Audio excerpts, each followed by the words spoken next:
Without Josh Allen and the Bills enter the first season with Joe Brady as head coach. Allen, known for his physical playing style, a topic of conversation brought up to Joe Brady yesterday. Even as his quarterback coach, like I never wanted Josh to get hit, right? Like my goal as the QB coach, as the OC, as now the head coach, is like I want Josh Allen to play as long as Josh Allen physically can play. There's going to come a time in his career where he's going to have to, his legs aren't going to be able to do what what he can do, and he's going to have to become a true pocket passer. We're not there yet, right? But so I have to be mindful of that when I'm calling plays. All right, so Nick, we talk about the effectiveness of Josh Allen and what makes him great. Can he still be that guy with less runs? Yeah, I mean, he won't be the same guy. Like, that's such a huge part of his game. But, I mean, obviously he's shown that he can evolve and be a more effective quarterback from the pocket than he was when he first started. So, yeah, he can be good. But I think the most important thing they can do is to try to play better defense so that he feels as though he doesn't have to make every single play. Because I'm not as concerned about him running with the ball as much as I'm concerned about him buying time and taking extra hits. Yeah, because you've got to protect your franchise quarterback, and Joe Brady knows that better than anyone. But to Nick's point, this is why this guy's a perennial MVP candidate, because he can do it with his legs. Right. He had 112 rushing attempts last year, most of among quarterbacks. I think there's a sort of a how and when aspect to this. Third down, red zone, absolutely run the ball, effective weapon. But there's a lot of other times, throw the ball away, slide, live to fight another day. And earlier in the show, we had talked about the possibility of 18 regular season games. It's players like Lamar Jackson, Josh Allen, Patrick Mahomes, the elite great quarterbacks that always have the ball in their hands. Like, it's another game of risk. So being available for the entire regular season is a big part of being a franchise quarterback. So Joe Brady, as the CEO and game caller, that's something that he's going to have to manage.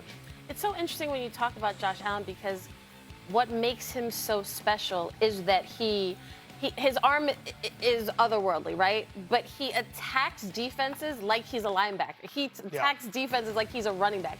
He literally will try to bowl you over.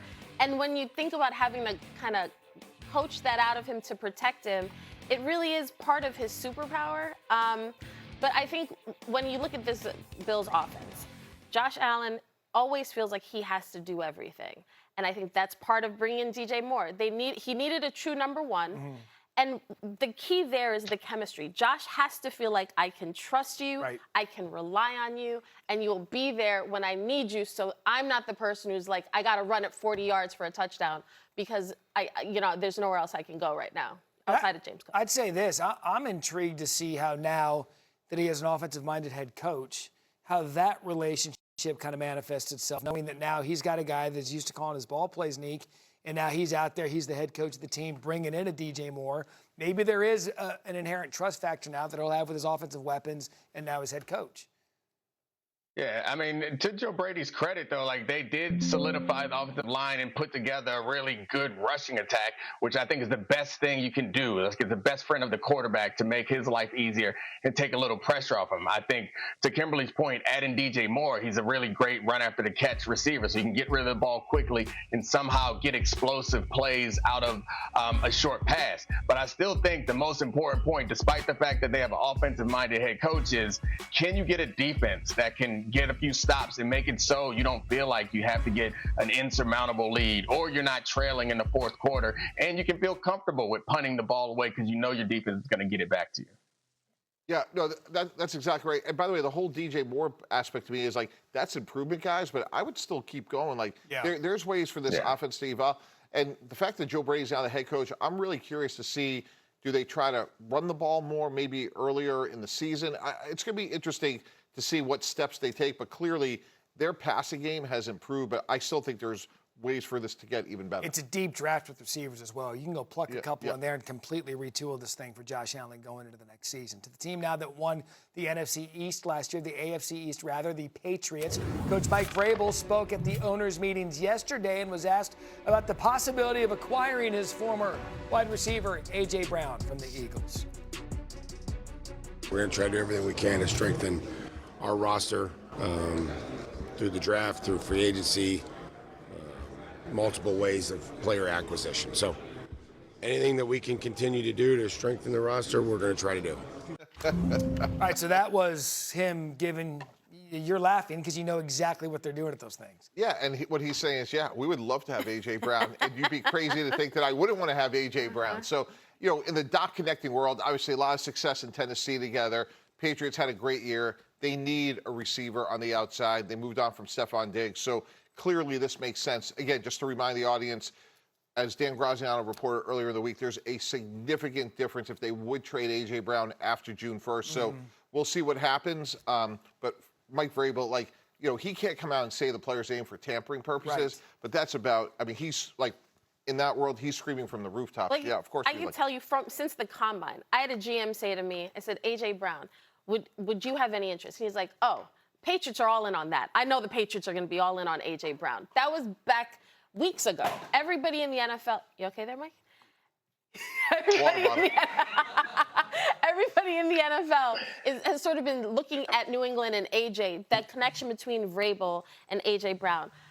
Vrabel was asked about it at the combine. He was like, this is a guy that I'm close with, that I check in with. We check in on each other, not just when things are going bad, but when they're going good. And you already know that if they have a need, and there's a guy who may or may not be happy in his current city, why not try to make something work? And Nick, that begs the question. We had the story at the top of the show and the reporting done by McManus and Jeremy Fowler about Jalen Hurts and him not being coachable and the offense not being able to evolve because of him. And we know A.J. Brown's discontent right now.